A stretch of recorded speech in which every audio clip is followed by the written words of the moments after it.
know why I thought that, but thank you. Lovely. So she was working with Rebecca in a strategy. Rebecca was a strategy advisor for Khady as the Local Equality Commission was starting up. And Rebecca has an amazing story. I am absolutely mind blown by the sort of work that she's up to. Rebecca is an ex-international athlete and is currently working with Nyakadero. Is that how you say it? I'm so sorry. Nyakadero, yeah, Nyakadero group. Nyakadero, thank you, that's perfect. And they have some fantastic work, which is really great. And Rebecca works on filmmaking and researching and consulting, which is amazing. And they're looking a lot at decoloniality and increasing cultural literacy through like lots of projects. So I'm sure we will hear some really exciting, interesting things from both of them. So I will shut up and let them kind of give us a little bit about their current projects, their inspirations and the new challenges and the advocacy movements that they're working on at the moment. So thank you both so much. Take it away. Thank you. Thank you guys. Hey Had. Hello. I'm going to put it on speaker view so that you're kind of big when I'm listening to you, and I feel like that makes it a little bit more personal. Isabel and Eleanor, thank you so much for having us, and yeah, congratulations for pulling this off and having a space to build community at a time when coming together is kind of increasingly more and more difficult. So hats off to both of you. This is a really lovely initiative and a great platform, and thank you for having me and Khady. Thank you. Yeah. Do you want to kick off or do you want me to start? No, I can go. Okay, So just kind of a bit of background. So I was brought up in rural Gloucestershire. I've lived here all my life. I'm currently studying for an English BA at university in Manchester. And alongside this, I'm now the director of the Local Equality Commission.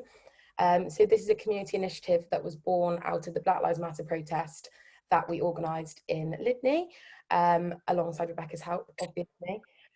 So we're kind of focusing on issues of identity, on colorism, rural political blackness, and I think the motivation for me to kind of continue the work that we've done is for my daughter, and I want her to be able to grow up in an environment, ideally in an environment where we see equality and no racial prejudice, but that's kind of the work that we're doing now and where we're trying to go with it. Yeah, so hi, I'm Rebecca Achieng Ajulu-Bushell, and I always say my full name now, and I think that's a bit of an ode to kind of accepting a mixed race identity. I think that was one of the issues that Khady and I kind of really rallied on and connected on when we first started speaking, and it was that kind of growing up in a very white world and having African heritage and how you kind of marry those two things together, and how that informs the way you move through the world, and the way you kind of come to deal with identity politics and all of the complications that kind of brings to your life. And I guess we'll talk a little bit more about that later on. My background is, as was mentioned, I used to be an international swimmer. I swam for Great Britain. I was the first Black woman to represent Team GB. And that was complicated in and of itself, because I think at the time I was like 15 and I was like, I'm not Black, this is like really... Anyway, that's been a kind of strange thing to accept and come to terms with and claim, but it feels a little bit like another lifetime ago. I quit the GB Olympic team in 2011, so just before the 2012 Olympics, and I went to Oxford and studied philosophy and fine art, and then I moved to Paris and lived there for a while, and that's when I kind of started working in the consultancy space. And now I make films mostly, and my organisation, NKG, Nyakadero Group, was kind of born out of my first documentary. And the idea is to kind of create a new blueprint for what a media agency or kind of creative strategy organisation can be, and that you don't have to be defined by commercial work, and that you can work with social enterprise organisations, you can work with grassroots community projects, and it can still be profitable, but the work that you're doing is fruitful. And it is about kind of bringing that long-term programmatic agenda of decoloniality into the everyday life.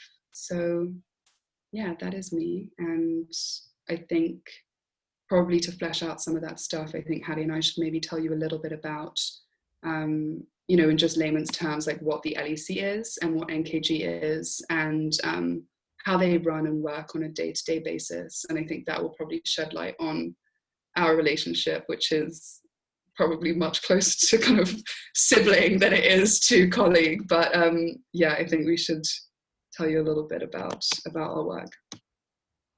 So the LEC was, as I said, set up kind of out of the Black Lives Matter protest. I think I'm sure everybody's aware of kind of the Black Lives Matter movement over the summer, and kind of how compelled everybody was, I suppose, to kind of, or I was, to involve myself in that and show support for that movement. Obviously, kind of as Eleanor mentioned, we faced some, would be an understatement, backlash, I suppose, to try and to hold a demonstration in support of that. And I think having done that, we recognise that in kind of these more rural spaces, there is possibly a lack of acknowledgement for different cultures and different diversities, and there is no conversation about, you know, equality and diversity and how we can tackle racial injustice. So I kind of said after we'd done the protest that for me it was really important that we provided some longevity to what we had done, at which point Rebecca kind of contacted me and reached out, which is a huge story in itself, and became my best friend. And I think so we set up the Local Equality Commission. I kind of spoke to her and said, you know, this is something that I wanted to do and I wanted to put something in place. So kind of the fundamental principle of the Local Equality Commission is that we are a community initiative that seeks to kind of repair some of the damages from the last sort of decade of austerity, but also focuses on working alongside existing community groups, working alongside schools and councils and local authorities to push an equality agenda, and to kind of address issues of racial injustice, whether that's through delivering speeches or talks, whether that's through workshops, whether that's working on reports. We've kind of tried to keep it very broad, because I think there's a lot of scope to tackle these issues in a lot of different areas. So that's kind of what we're trying to do now, and to continue this conversation after the Black Lives Matter movement, and ensure that we're providing a space for that dialogue to continue, and a way in which people in these communities, Black and ethnic minority people who don't necessarily have that platform, now have somewhere that those issues are being looked at and addressed. Absolutely.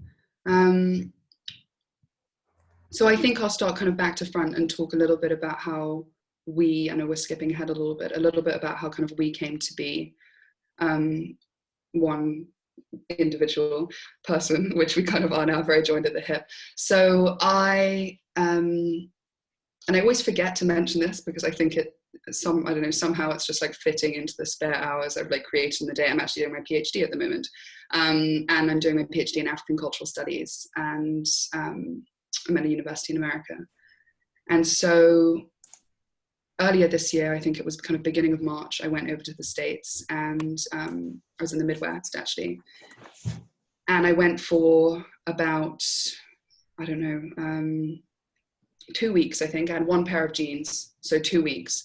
And COVID happened, and then I was stuck there for the next 4 months. So I spent the kind of whole of the first lockdown in Madison, Wisconsin. And that is going to be more on everyone's radar today, probably than at any other point in in the history of your lifetime. But it is a very strange kind of small liberal bubble in the heart of the American Midwest, which is basically just kind of, I mean, now I'm generalizing about Americans, but it's essentially just kind of farmland and not much else. That's basically it. That's the Midwest. And it's a very, very white place. And it is, it's very American, essentially.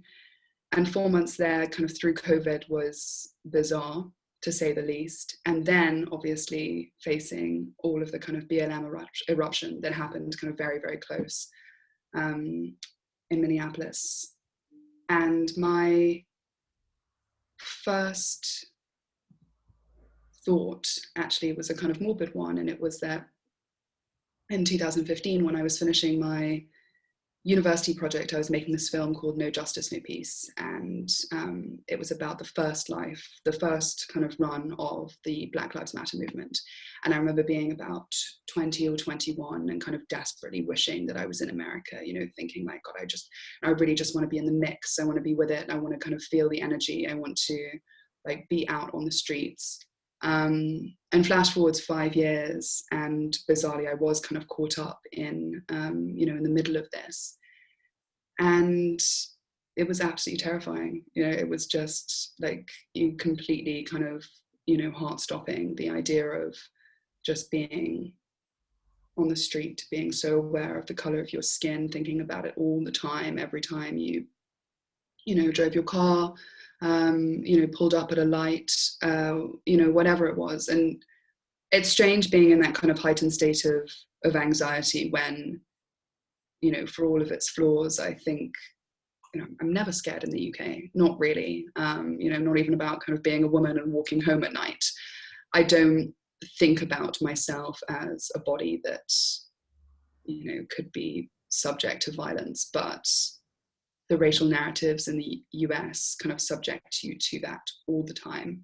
And so I think I experienced this BLM movement in a very kind of intense and, you know, heightened way. And that really drove me into a different way of working. I called up my team and we were working remotely, and we were actually in the process of pre-production for my next documentary.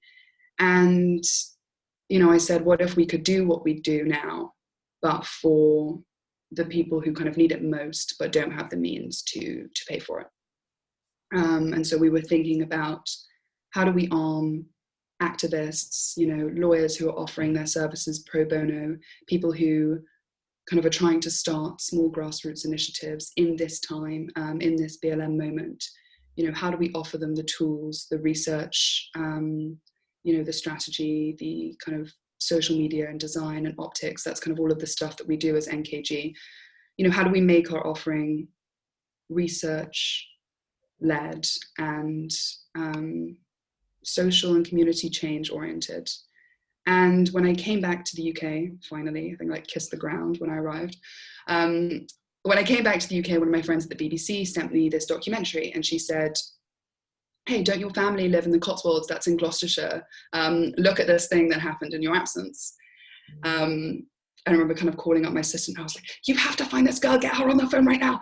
And so we kind of furiously were like messaging Khady, and we were like, you know, we really want to kind of be involved in what you're doing. Like, you know, and for me, it's very, very close to home. So my family live in Bolton-on-the-Water.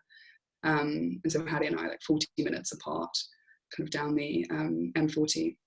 And rural Britain, especially that area of the world, is incredibly white. And that is not to say that it is incredibly racist at its fundamental core, but rather that there is very little space to interrogate issues of Blackness. Simply, I guess for starters, because people don't really acknowledge that they exist. Because the BAME community, I think, is, you know, 0.2% of the Gloucestershire population. And because in Britain, we're not racist, right? You know, it's like that's a kind of antiquated way of describing our collective identity. And it's a really damaging narrative because it suggests that we live in a kind of post-racial world. And, you know, everything that you see, statistics from the way that we treat immigrants and refugees to incarceration rates, which are obviously nowhere near the US standard, but are, you know, incredibly, incredibly high. Everything points towards that being the opposite.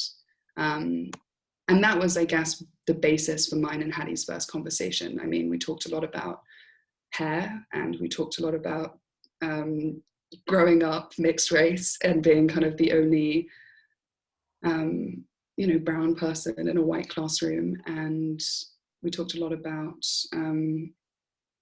hair straighteners. There was a lot of hair conversations that happened. And we talked a lot about having kind of one white parent and one black parent and what that meant, and, you know, all of the kind of tropes that you face growing up.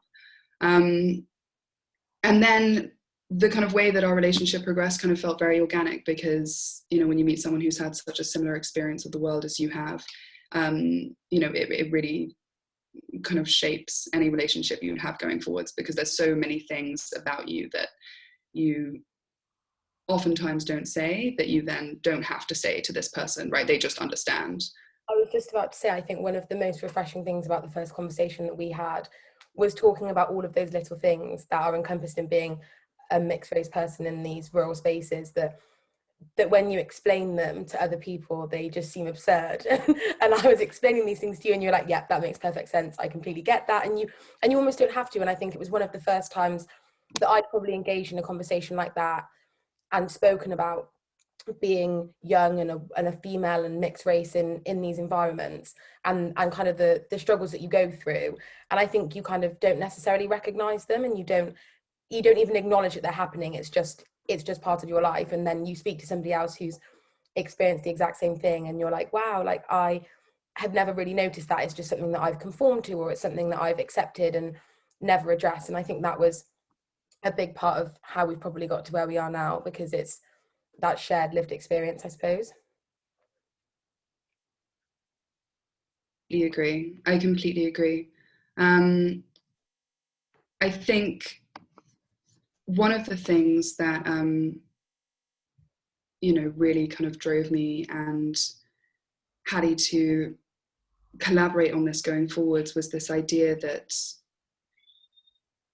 if we had found it so hard, and it had taken us kind of 25, 26 years to have these conversations in an open way and to really kind of own those things, you know, then what kind of example do we set for the younger generation thinking about, I mean, our siblings probably are going to be embarrassed if we call them out, but you know, what kind of example do we set for the younger generation who are, you know, so much more willing to meet this stuff in battle, who are so much more open to, you know, making space for these things to be heard.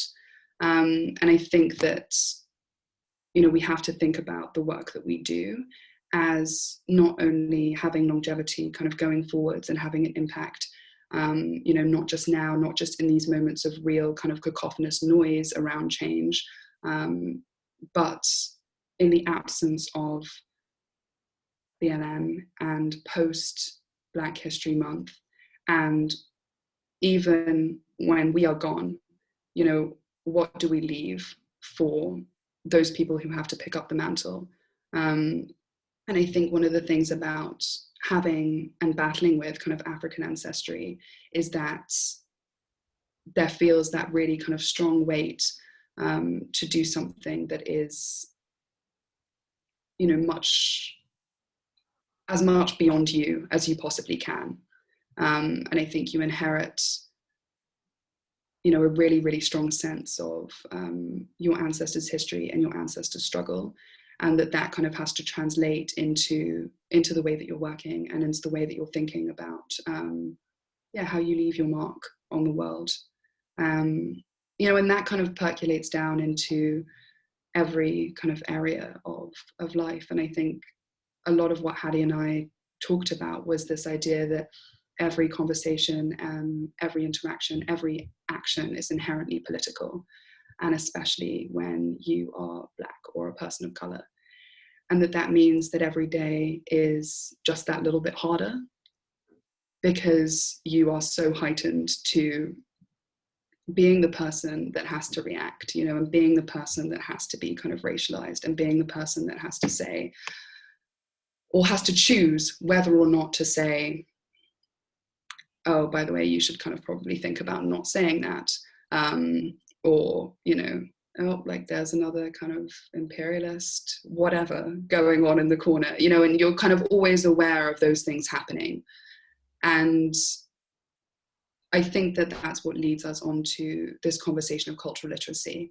And Khady, maybe you can say a little bit more about that, because I think it's kind of slightly different for both of our kind of working spaces, although it's definitely been the kind of main channel that we rallied on, this idea of contextualizing maybe the BLM movement for a rural area, but also, you know, why cultural literacy is so important.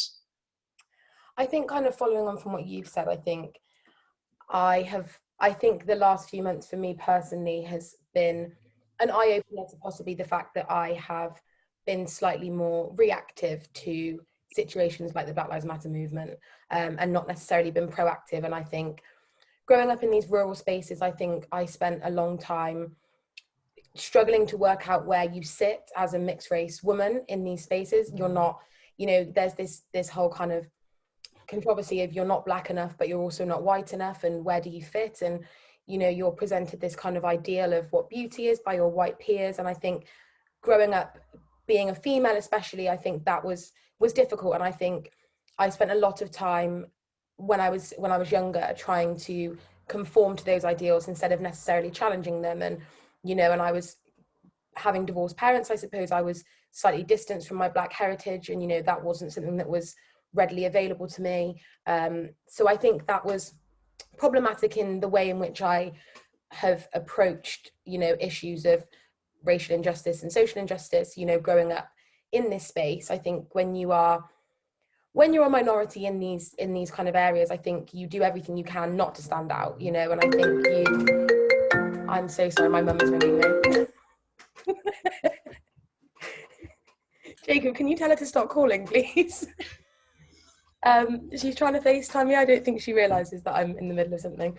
But yeah, I think, you know, you spend a lot of time trying to conform, and you don't want to be the person who is constantly addressing racism. You know, there's that kind of, as Rebecca mentioned, there's that fear, I suppose, of being the angry black girl again, you know, or being the person who's always aggressive because, you know, you're fundamentally calling out racism, and that's just that's the bottom line. But actually, you know, when you are already in the minority and then you are doing that as well, I think it's problematic. And I think the Black Lives Matter movement, you know, I suppose in larger cities there is more space for that conversation. I think, you know, people have an understanding and an acceptance of, you know, different cultures, and there is exposure to different cultures, you know. And I think in these rural areas where you are in a 0.2% population, it's very difficult to contextualize what the Black Lives Matter movement means to somebody like me here, you know. And I think when we organised the protest, there was this kind of undertone of, well, actually, we don't have black people here, so why do we need to do this? We don't need this here. Black people aren't in these spaces. There's no racism here, you know. And there's that, whether it's a, you know, this kind of lack of exposure or lack of understanding, or, you know, a lack of knowledge about these issues. Actually, you know, I think fundamentally it comes down to the fact that they are correct in a sense. There aren't many black or ethnic minority people here. So, you know, you don't necessarily witness racism as frequently as you would in these more metropolitan areas. So trying to translate that to our context and explain why it was so important, if not more so, has been quite difficult. And I think the conversation I had with Rebecca was actually, you know, the Black Lives Matter movement, it represents social and political and economic injustice. And it represents the struggles that people are facing under a system that was never really designed to work for black people.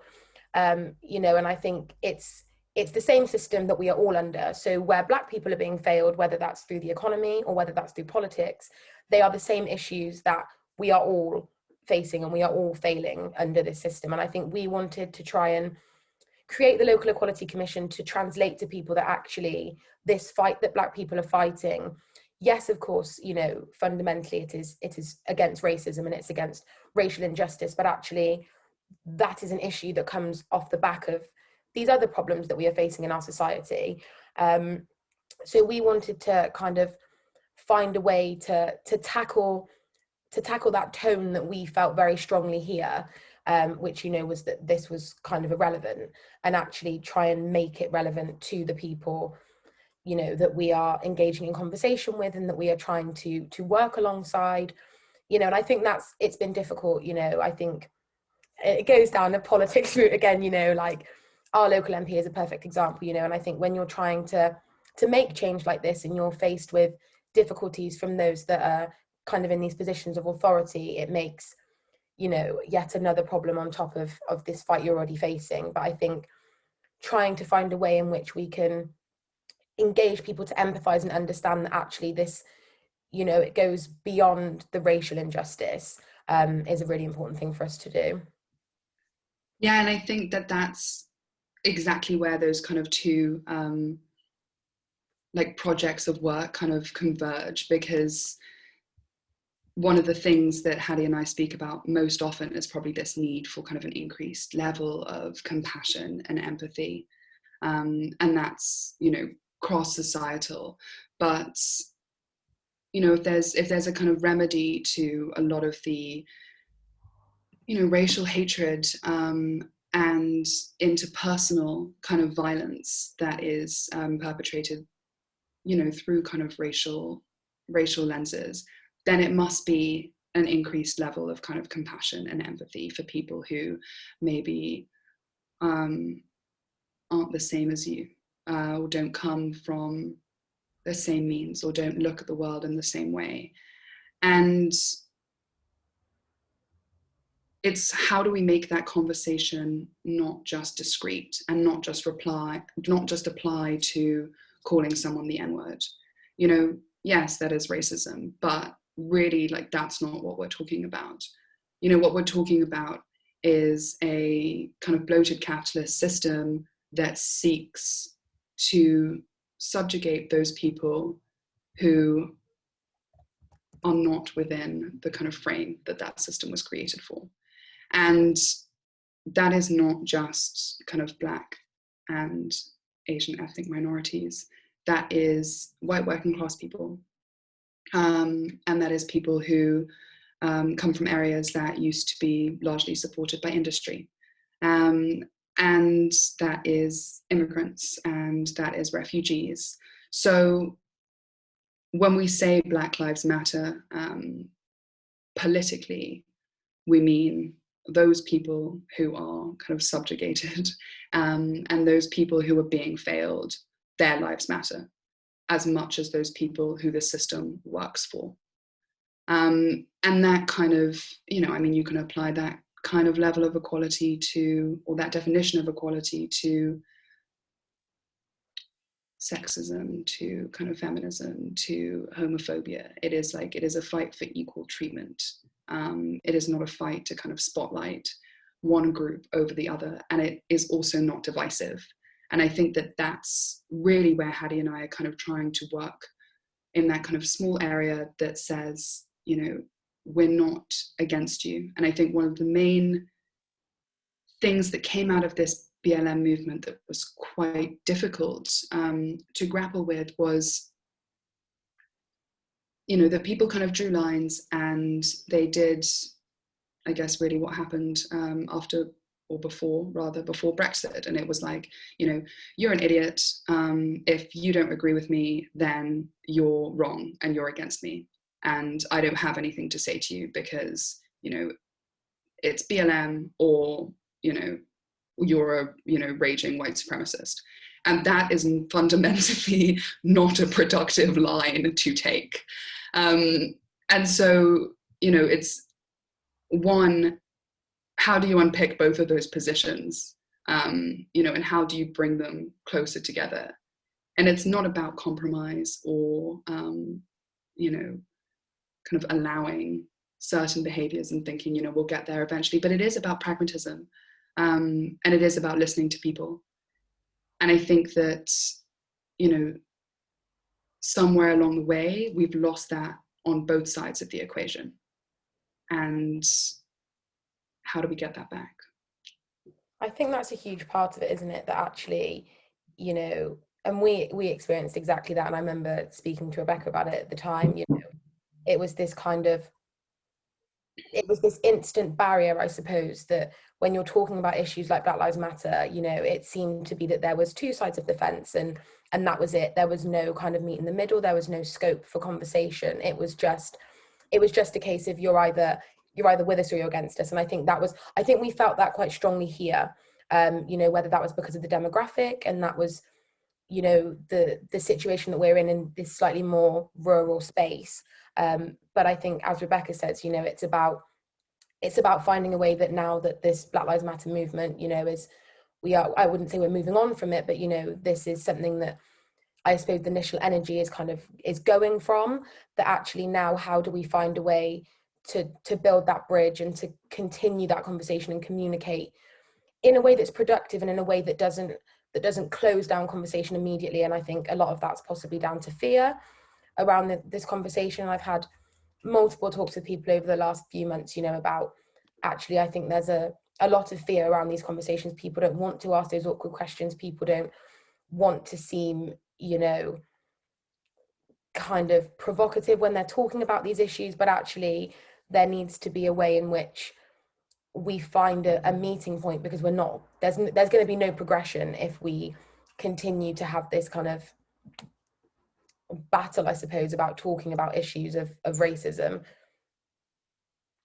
I completely agree. And I think probably if we're both kind of ending those pieces with the opening of questions, it might be a good time, Eleanor and Isabel, I'm not hijacking too much, but it might be a good time to move to, having a little bit more of an open forum discussion, and people asking questions of Khady and myself, and maybe of each other, and possibly just of the universe, which I think is what I spend most of my time doing. Thank you both so much. That was fantastic. I'd love to open the floor to questions now if you're both sort of ready for that. I just wanted to say as well, before we kind of get going again, thank you so much to Isabel and Cheltenham Welcomes Refugees for giving us this platform. So these three sort of groups working really well together. So thank you very much. Please do ask questions. If you have a question, if you could kind of raise your hand physically, that would be great, and I'll try and sort of mediate that as much as I can. If I have missed you, just ping me a little "hello, I'm alive" in the chat box, and I'll keep that open as well.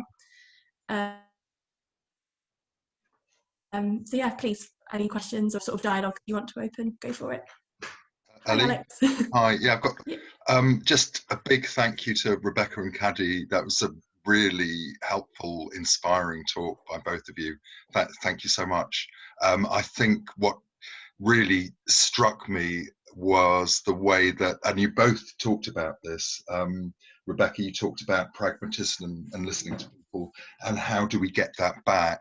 And Khady, in a way, you were saying exactly the same thing when you said, how do we build that bridge that doesn't close down conversation?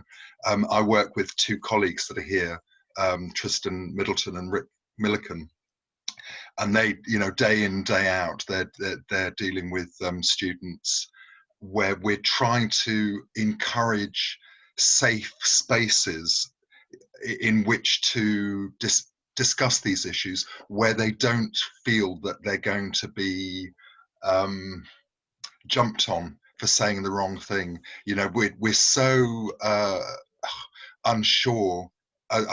Students are so unsure. We're unsure as staff, sometimes of the language that we're using, and we know language doesn't just sort of reflect, describe reality, but sort of, creates that. And I guess it's a really, how do we find that? How that way of encouraging openness and exploring our feelings and ideas that are sometimes in a safe space, and linked to that is whether Khady, you talk about Lydney, so the kind of conversations that potentially might happen in Lydney are going to be very different from those that happen in, let's say, Islington, in London. So is there something about taking more localized, do we need to be using more localized sort of language and context in which to have those conversations, or should we be, is there a baseline that we really shouldn't deviate from? I So think there's an awful lot in there. Sorry. I don't know where to start. I think starting kind of from your last point, I think contextually it's a very important thing. And I think, you know, when you're talking about the language, when you're talking about these discussions and, you know, the language when it comes to talking about racism and race and all of those kinds of things, it changes so frequently. And I think I wouldn't be the only person who probably gets confused, you know. Sometimes it's ever changing. And I think, you know, I think if we're all kind of honest, there is obviously a line that we know that, you know, that is fundamentally we don't cross that line, and that's, you know, something that we're all aware of. But I think for me personally, I can't obviously speak on behalf of all Black and ethnic minority people. I would much rather have those conversations and people feel that they can ask. For example, my next door neighbour yesterday morning, I happened to be passing her downstairs, and she was talking about how she was going into work, and she works in a school, and she was asking me, she was like, is it appropriate to call people Black and mixed race, or can I call them BAME? You know, and I think for me, it's a really big step in the right direction, because actually, you know, I'm sure she probably didn't feel very comfortable asking me those questions, you know, but actually for her to do that, it means that now she's going to take that forward. And I've said to her, you know, what I personally agree or disagree with. But I think we have to be careful not to put ownership onto Black people to be spokespeople, and to have to explain what is and what isn't correct. And, you know, and there are so many resources available. I think that in the day and age we live in, that information is very easily accessible.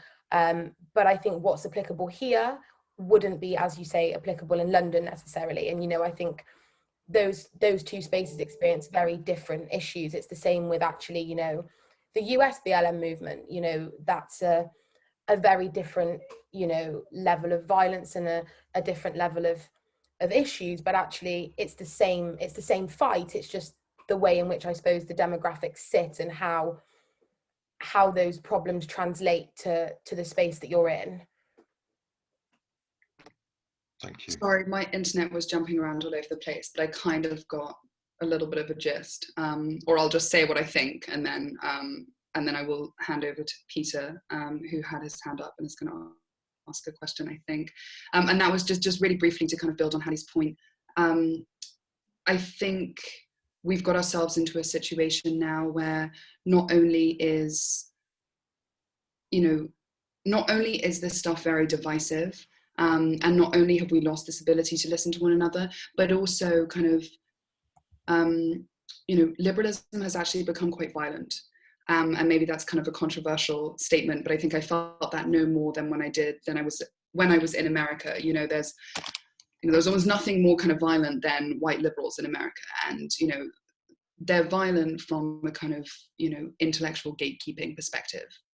And I think that can actually be really pernicious and really pervasive. And, you know, it's one of the same things that we saw with Brexit, which was, you know, if you vote Brexit, obviously you're an uneducated idiot, you know, and like that was the kind of, you know, standpoint of, you know, such a large percentage of the population, which was just baffling to me, you know, how, when you live such different lives to these people, when you experience the world so differently, when you have such different socioeconomic standings, you know, how can you make a value judgment on someone's intelligence based on, you know, their interpretation of their lived experience?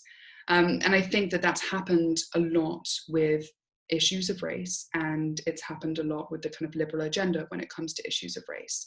And we need to be much more willing to have these conversations without trying to exact or perform a, you know, kind of hyper intellectual, you know, holier than thou, sanctimonious kind of liberal, you know, obviously if you don't agree with these things, then you're stupid. You know, that immediately kind of closes the space and makes it, you know, very, very difficult for people who have maybe tried once to want to try again.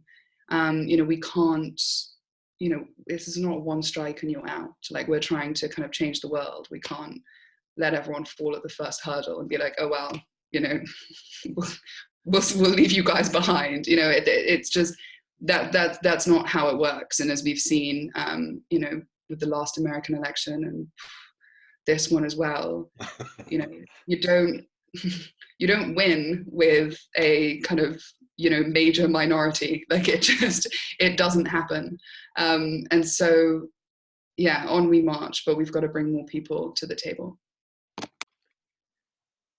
Yeah. I just wanted to ask Khady if there were what the instances were of people having their minds changed by Lydney, people around about. Do you have some particular stories or accounts that you could give of people who were changed by what happened and came to a better understanding? I'm looking at Sherilyn now. Sherilyn was really involved with the Black Lives Matter protest in Lydney. So she could probably answer this question as much as I could. I think it's a really difficult question to answer, because I think there were so many instances of these conversations that went on, whether these were on public forums or whether they were on the day of the protest.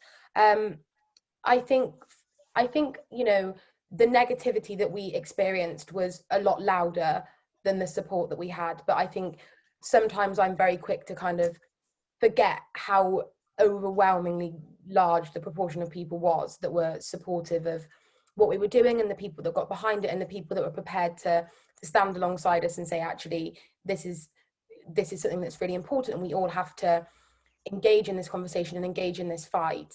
I think on the documentary there was a guy who attended the protest, and you know, he kind of mentioned in the documentary that he wanted to see how the issues of the Black Lives Matter movement pertain to the UK as opposed to the US. And I had a conversation with him afterwards, and he was like, you know, it's really interesting to hear the lived experience of people in the UK, because I've never noticed or acknowledged that actually racism does exist here, and that the things that we see on the television or in the news or in the media that happen in America happen here too.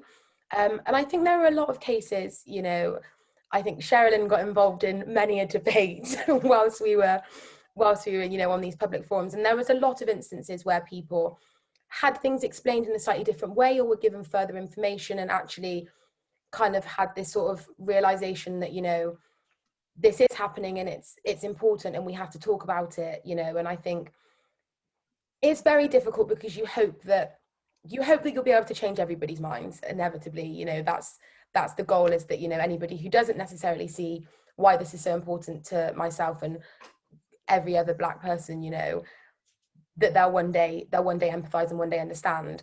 But I think there's also sometimes you have to choose your battles and understand that, you know, no matter how many times you say it in roundabout ways, people just might not agree. But I think the protest in Lydney, whether the conversation was positive or negative, it opened up dialogue, and people were talking about it, and people are still talking about it. You know, and I think that provides a platform for us to continue to engage. I would like to think it had a really positive change, and I feel like it has, but I feel like there's work to do. Thank you, Khady. Any more questions, anyone? I've just realised the participants are split across 2 pages, which is really great. So I'm just trying to make sure I'm getting everybody. I think it appears only I can see that, but Rebecca and Chiara have raised their hands virtually. Oh, okay. I didn't see that. So if Chiara, did you want to go? That'd be lovely. Is awful. Can everyone hear me? Okay, cool. First of all, I just want to say thank you so much. I'm also mixed race and I live in Cheltenham, and you two are like inspiring me right now. It's amazing to see your voices and your narrative. Not very many sort of almost lectures I attend or things like this I attend where like someone like me is in the narrative, so this is amazing to see. I just kind of wanted to speak about sort of my, I obviously went to the Black Lives Matter movements that you guys have made amazingly organised. They were great, especially one in Cheltenham and Gloucester. I think probably I saw, by the sounds of it, like a milder version of everything that you guys probably went through and the struggles you went through with it all. I think what was interesting for me, bringing in sort of another sort of mixed race perspective into sort of like the discussion, was my friends from the school I went to in Gloucester, and their response to the Black Lives Matter movement. And obviously, as we know from COVID at the moment, everything is online. So all of these opinions and friendships are all online now. It's not like you can sit in a coffee shop with someone. Well, you could, but you can't anymore. You know, you could just, the only thing you could hear about someone's opinion was their post on Facebook. So it was very strange to be in contact with friends from my high school in that way. And I just left, and I was actually in uni in London at the time. And I think what really sort of upset me, which I think is worth raising because it's interesting for people to know, was the way in which, like we've talked about, a lot of my white friends from school felt extremely defensive against this whole thing. They felt extremely isolated. And that made them respond in a way which upset me. It was like, I thought these are the people who I grew up with, who loved me and who treated me the same as everyone else in the class, and now they're sort of turning around and posting these extremely like contradicting things to a movement I believe in. And I think it's really interesting what Rebecca was saying, and I think I'd love to hear more about it, on how we can sort of make it so that they don't feel isolated and so they don't turn on you. Because unfortunately, like, there's people who I was really close with who would only sort of post things on Facebook about the Black people who were rioting and were causing disruption, and they would not say a single nice thing about these movements and about what we were standing for. And they were painting out, like, my cousins, to be honest, who living in like London, who are Black, they were painting them out to be these horrible people who were so different from me. And I'm like, well, guys, like, I'm half, this is half of me. And I just think that it'd be so interesting to sort of speak about both of your ideas about how we can kind of break that mold in Gloucestershire. Like, that's obviously just a small example. I'm sorry if it was a bit vague, but if you get what I'm coming from. It makes it better. My block list is extensive. Trust me. Completely. I think, God, there's so much to unpack there. I think, you know, the one thing it makes me think of is actually being at university and kind of sitting around with all of my, you know, kind of, I guess, like white private school friends, basically, you know, and you're having all of these kind of philosophical conversations because you think you're really clever and you're at Oxford.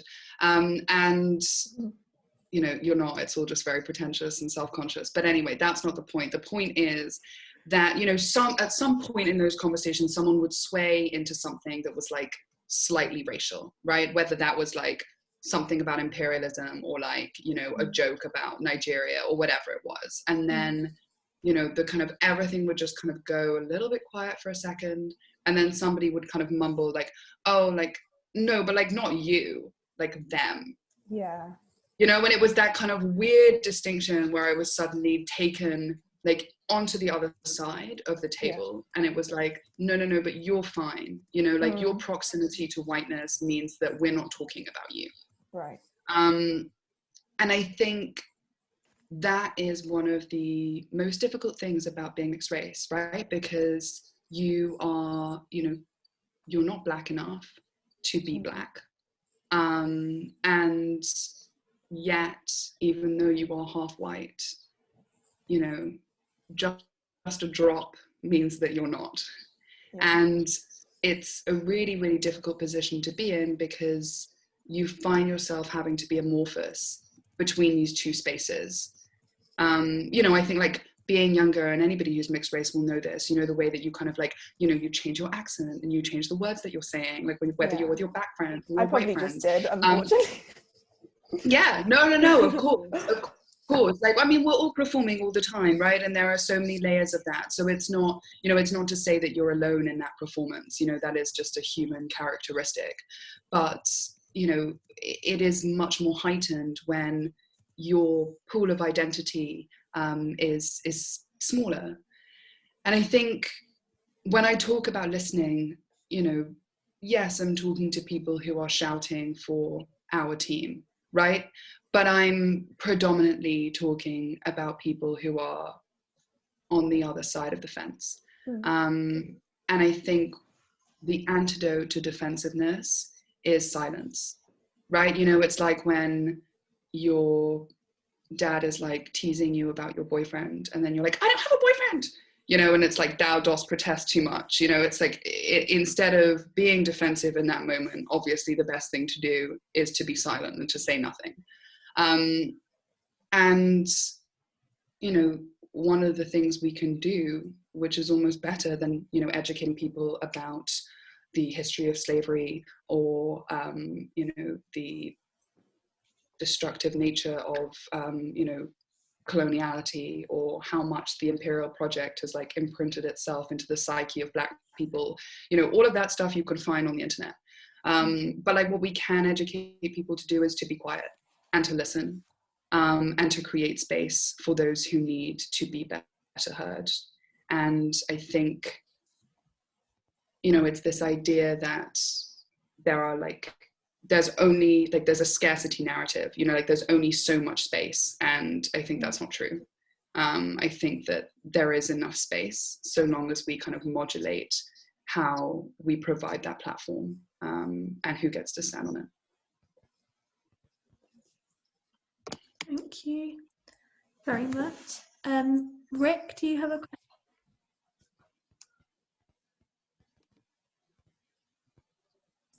Yeah, thank you, Ellie. Sorry about that delay. Thank you both. That's been really interesting. Sorry that I arrived late, that I missed the beginning.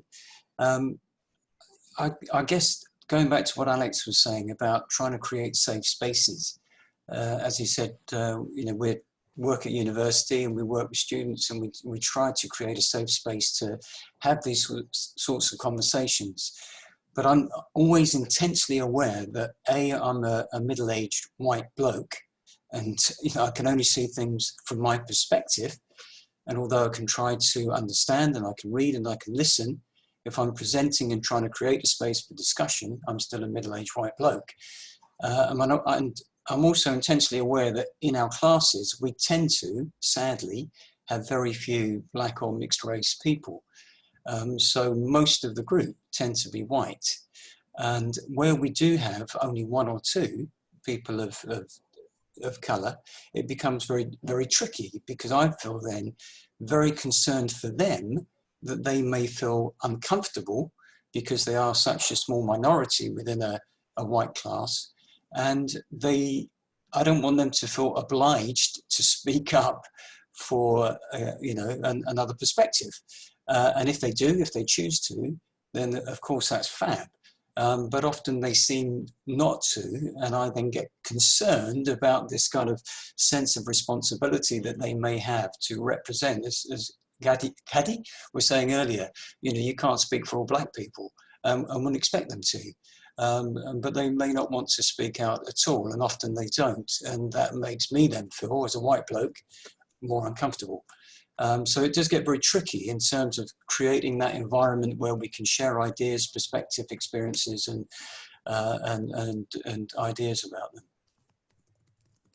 I think just kind of off the back of that, I think white allyship is such a huge part of where this conversation goes. And I think from a personal level, you know, I think sometimes I personally get frustrated, I suppose, having to even have conversations about my skin color, and having to justify my skin color and justify who I am based on the fact that I'm Black, you know. And I think sometimes, you know, I found myself in similar situations, whether that's at university or in the workplace, where you kind of become sort of, I don't know how to explain it. You kind of become so disenchanted with this whole idea of having to even engage in these debates, because it's your skin color, you know. There is nothing you can do about it. That is who I am. I am Black. That is just me, you know. And I think in situations like that, you know, when you are in a minority, do you want to engage in that conversation? Do you want to point out even more so that you are still in the minority? And I think that's where being a white person in these situations is so powerful and so valuable, because that is a platform for you to show an understanding and show that actually, you know, without the support of the majority, we will not see any change. That's just fundamentally where the issues of tackling race and inequality kind of sit. We need white people to support what we're doing.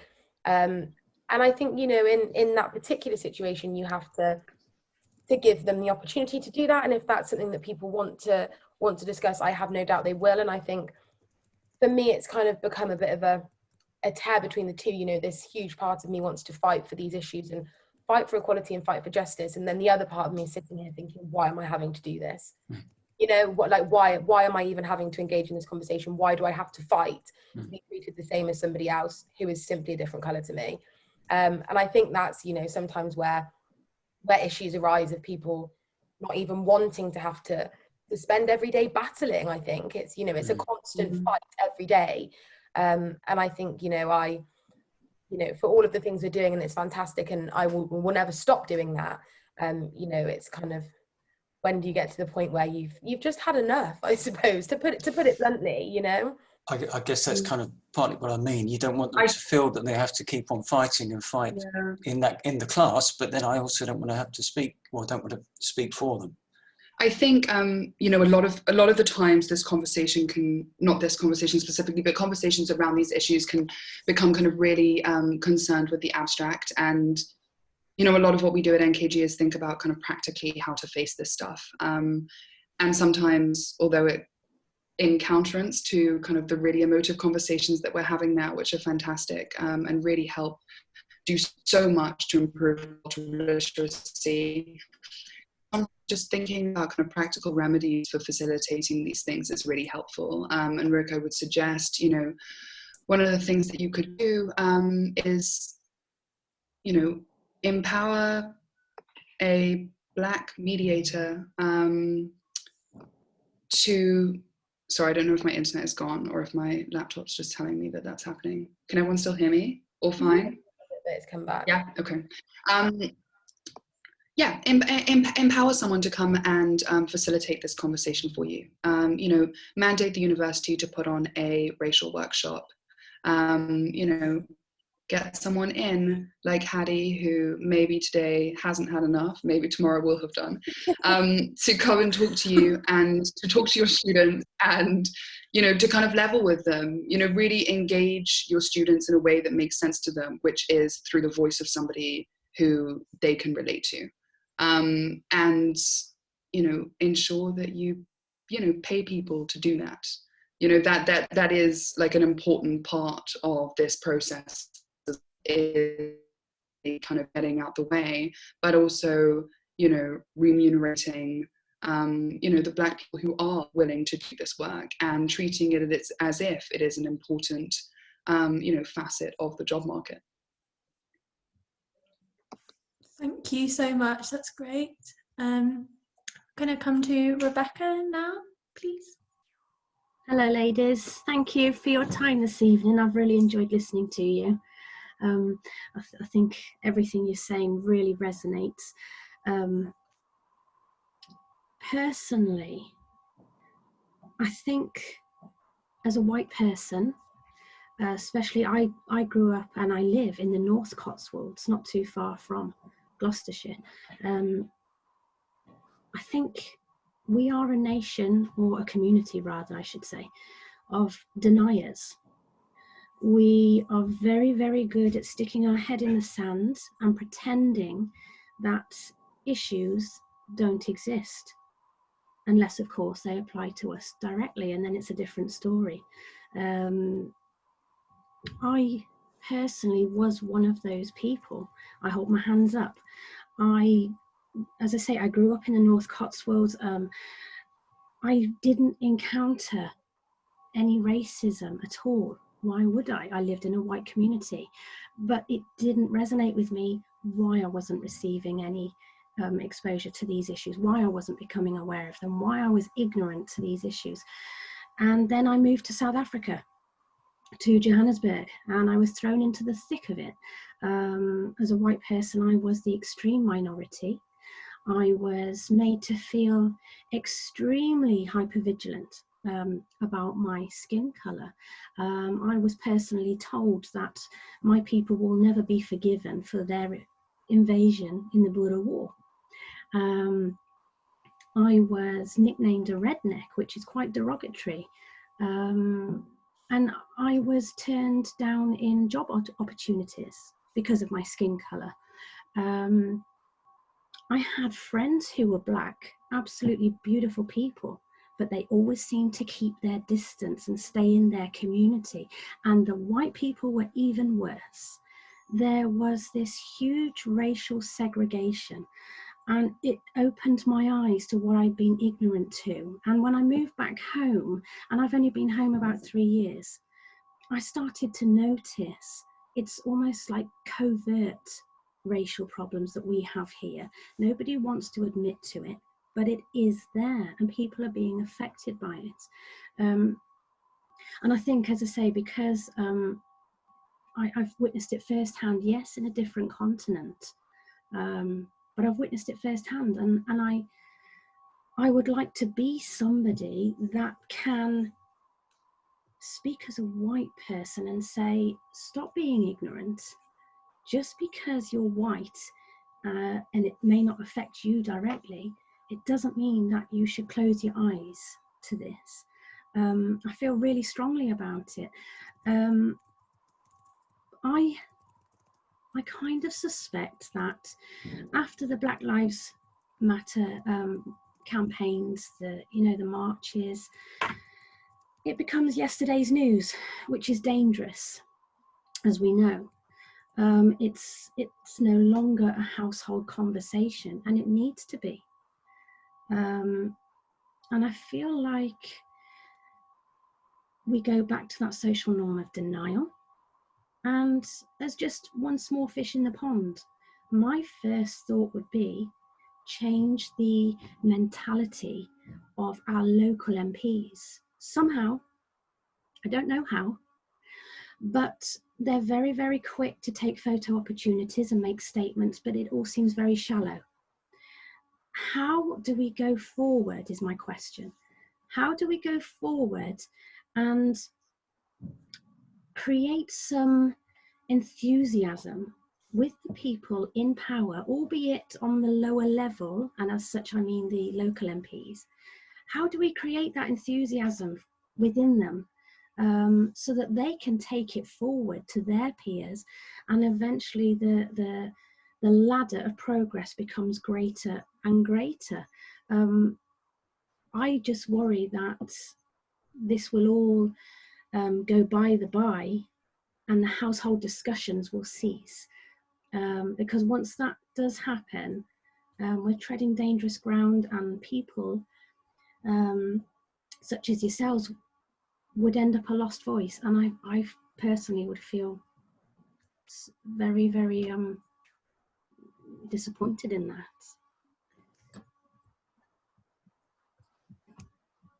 I hope I've made sense. Yeah, I think just to speak to that briefly, and I know that we are teetering on the edge of time running out, but I think what's really difficult is to kind of go too broad with thinking about mindset change, because I think it ends up feeling very futile, and it also ends up feeling kind of like an impossible task. And that's something that Khady and I actually talked about before we got on the call today, and that was about okay, once we've got through the kind of intros and we've talked a little bit about our background in BLM, like what should we talk about, what should we focus on? And one of the things that we discussed earlier today was this idea of how do you take this forwards, how do you not lose hope, how do you also like sustain your level of engagement and your level of energy, like how do you not become completely overwhelmed and overawed by just the sheer magnitude of the task, and also the subsiding of the energy behind it. And those two things kind of go in direct correlation with one another.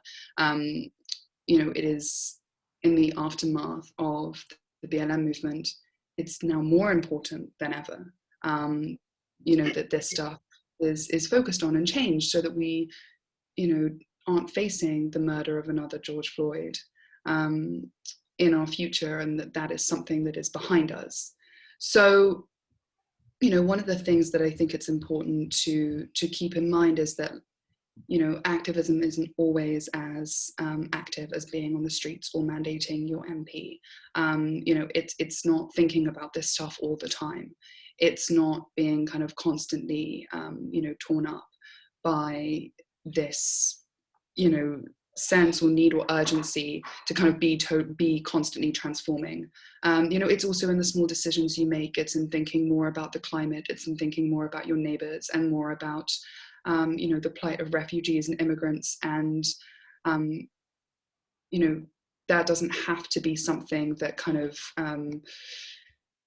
feels overwhelming. That can be something that spurs you to, kind of strike up a conversation with somebody that locally, and just kind of exist in their space more, and that's not taxing. That can be something that's really, really fulfilling, and it doesn't feel like active political work, but it is. And so I think we need to make sure that as we move forwards and we keep the kind of torch burning, that we don't engage too much in the navel gazing that I think we're all prone to, and instead we think about what can I do today to both rest and give that isn't going to kind of bring me to my knees, because we all need to reach the end of the week and the month and the year with enough energy to keep on fighting.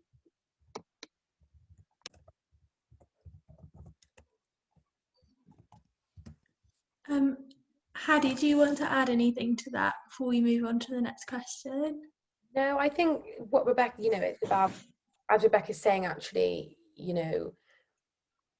it's so broad, and there are so many things to tackle that actually, I think trying to continue with this conversation is the most important part of this. And actually, there are so many ways in which people can engage in, activism and can engage in tackling issues of racial injustice. But I think, from my own personal experience, the last 3 months were kind of completely overwhelming, and it becomes incredibly taxing, and it takes so much out of you to continue to do these things every day. And I think it's about starting with your inner circles. It's about starting on a much smaller level and engaging in those conversations with your family members and your friends, and seeing these small instances of controversial statements and addressing those. And I think it's about, as Rebecca says, not looking at this huge scale and how far we've actually got to go, but looking at what we can do right here and right now. And I think that's really, really important to focus on where we're at now, and not completely kind of dishearten yourself with how far we've got left to go, I suppose. Thank you. That's great. Sherilyn, do you have something quickly? Yeah, no, just go for it. I was involved in the Black Lives Matter in Livney, and it was quite shocking, really, wasn't it, Khady? It was a little bit. I've lived in Livney all my life. I was gutted by the reaction of people that I'd grown up with. I thought, oh my God, I can't believe that they even think that way.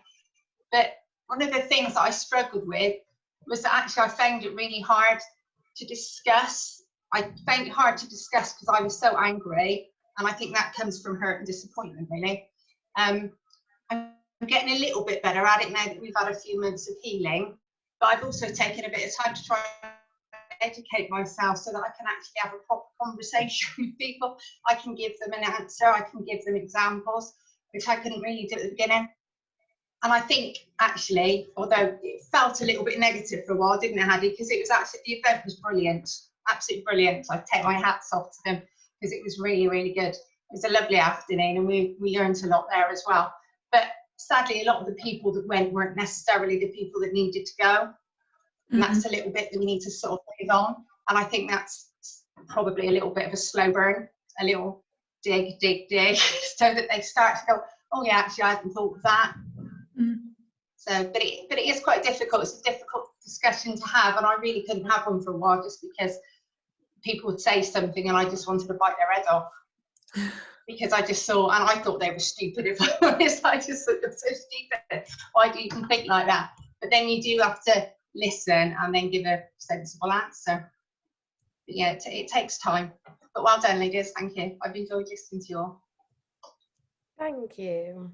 I think it's hard. I think it's one of those topics that, you know, especially being a Black person, it's so close to your heart, it's your life. And I think it's difficult because I'm exactly the same. You know, there are so many times where I've probably jumped the gun, and you know, you become it's a direct attack on you, isn't it? It's a direct attack on your skin color and the person that you are and who you are. But I think, as I said kind of earlier, you know, to echo what Sherilyn's saying, it's about how we find a way in which we translate what we're trying to say, so that, you know, those people that don't necessarily agree or understand are, you know, given those examples and those resources and those instances of the racial prejudice that we're referring to, or, you know, the ways in which we can change it and how we make that applicable to them, you know. And I think it's, you know, I was talking to somebody the other day about like socially and stuff, and actually, you know, when we are in the economic state that we're in and people are, you know, not being able to feed their children and are not, you know, being able to afford housing, how can we then expect them to put Black Lives Matter at the top of their priorities? Like it's an impossible task. And I think we've got to find a way in which actually we strip it back and say, you know, as I said earlier, these are the same fight is what we are all fighting for. This is just, you know, something that we're all trying to tackle, and we've got to find a way to make it applicable and contextually applicable to everybody that we want to engage with. Thank you, Khady. I'm really awestruck by this. We'll just take the last question from Tristan and then we'll close. So thank you very much. Thank you both. There's one thing that an observation, I guess, was that I've found for myself, understanding the concept of whiteness was really helpful to me to move forward. And my question is some reading that I've been doing around a proposal that in order to maybe move towards a different point, rather than talking about BAME, we should be using different terminology, and talking about a person who experiences racism. And I wondered how you felt about trying to move to a different terminology. Yeah, I think, you know, BAME is a strange kind of old, like almost Thatcherite acronym that's kind of been resurrected, I guess, by the aid world in the last kind of 5 to 8 years. And it's difficult because I think from a personal identity perspective, you know, I would now say that I first of all identify as mixed race, but, you know, the umbrella for that is Black with a capital B, and that we, you know, can't be afraid of saying that. But I also, you know, from a kind of ideological, intellectual perspective, you know, I like the idea of political Blackness. You know, I think everybody that kind of is, you know, going through hell, like they're with me, you know, that's my team. So it's really important, I think, to just not be static when we are thinking about terminology, because you're always trying to engage and pin a moving target. And, you know, lexicon is, you know, it's really, it ebbs and flows, and it has a kind of histochronology to it. So, you know, things will come back around, but it's another really great way of, you know, just breaking down a barrier and kind of asking a question. You know, how do you identify? Like, how do you want me to refer to your racial or ethnic heritage in this conversation? I think you'd be so surprised at how refreshing it is to be asked that, and how many people of color, people who experience racism, want to be asked how they identify, because we don't all identify the same. But, you know, I think we can't over-intellectualize this either. And, you know, what's really difficult in talking about racism and using that to pin our terminology, so you asked the question specifically about a person who experiences racism, is that not all of us come into these conversations with the same idea of what racism means. And far too often we're thinking about interpersonal, aggressive racism that is led by violent language. And that can be very, very difficult to contain, because it's very easy for that to slip into conversations that come closer to the idea of reverse racism than we would ever want them to. There is no such thing as reverse racism. And that is because racism is rooted in systems of oppression that seek to subjugate people of color. And so I think it's really important to get as close to the person that you're seeking to define, or the group of people that you're seeking to define, as you can. And I think that that will always make those conversations more empathetic. And, you know, it's important to humanize intellectual discussion as much as we can, because it gets too lofty and kind of white ivory towerish very quickly. But yes. Thank you, Rebecca. Khady, do you have anything to add before we? No, I mean, I said earlier, you know, in answer to something else, I had that exact experience, you know, when my neighbour next door asked me, you know, what is it that you prefer to be referred to, and what's appropriate and what isn't. And I think, as Rebecca said, it is about engaging on that level. And I think it is, as Rebecca said, so refreshing when people when they ask and don't assume, you know, and to some people, I suppose, that reverts back to that fear of asking those questions and it being a difficult subject to tackle. But actually, by doing that, you instantly open up that conversation. And I think it's not something that people should feel is taboo or should feel is unacceptable to do. I think actually it's the right thing to do. And I think there is this, as Rebecca said, you know, this kind of idea that all Black people identify as the same thing. We don't. And I think asking and giving people the opportunity to decide for themselves is the way we need to go with that. Thank you. Wow, thank you both so much. This has been really, really incredible, and thank you all as well for coming along. The support is really overwhelming, so thank you. Rebecca has popped some details into the chat box for contacting herself or Khady, so please make use of those links. The websites are fantastic. They're also on Instagram and other social media, I think. So yeah, and again, please correct me if I'm wrong, but if you guys have any other questions, please send them out. I'm sure we'd be really grateful to hear from you sort of further, or if you can take anything away from these conversations, please let us know. From the society perspective, we're really trying this year to promote advocacy and raise awareness as like a dual sort of process, and these conversations in this capacity are giving us a huge platform. So thank you all very, very much for that. Please reach out and let us know how you found it. And similarly with CWR, like reach out. We'd be really pleased to hear from you. And just thank you all so much. I'm really, really chuffed. The recording for this, parts of it are going to be used for BBC Radio 4 podcast called The Untold. Is that correct? So keep an eye out for sort of when that appears, and I'm sure there'll be sort of really interesting follow-up coming out of that as well. So really thank you so much. It's been fantastic.